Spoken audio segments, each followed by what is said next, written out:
រៀងចាប់បៃគ្រូនឹងលើកកាយរឿងខ្លីឲ្យប្អូនក្មួយគិតជាគំរូ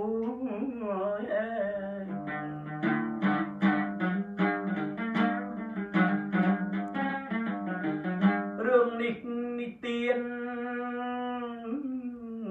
បាត់កតិធកតិលោកល្អស្ដាប់ដោយតទៅ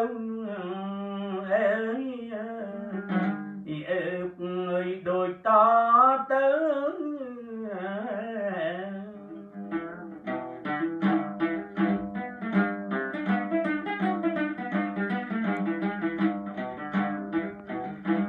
ចិននៅយុទ្ធហើយ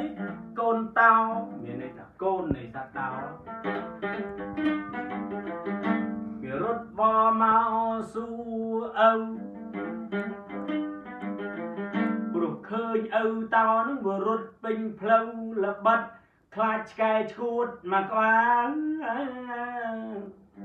កូនក៏សួរថាឪ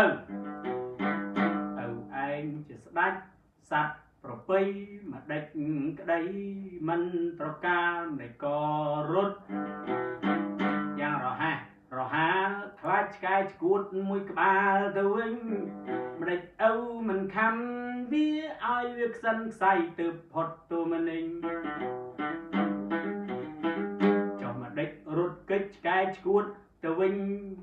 តោឆ្លើយតបកូនសម្លាញ់ដូច្នេះថា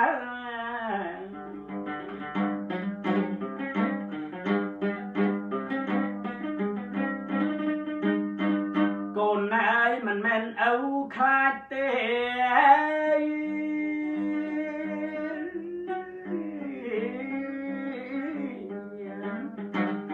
បើយកមាត់ខំឆ្កែឈួតក៏មិនបានការឆ្កែមានរូបឈួតស្ដេចសីហារត់ប្រាស់កាយាមិនមែនខ្លាចទេប៉ុន្តែយកចាញ់ឈ្នះធ្វើអ្វីនឹងឆ្កែឈួតណាកូនមាសមេ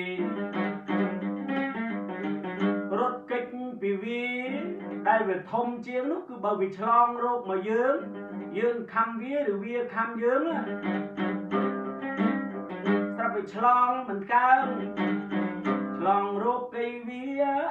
មកយើងគង់តែឈួតឥតបាបីដូច្នេះមិនមែននៃចាញ់ប៉ុន្តែកុំឈ្នះវាឲ្យឆ្កែឈួតធ្វើអីកូនតោស្ដាប់យល់អស់សង្ស័យ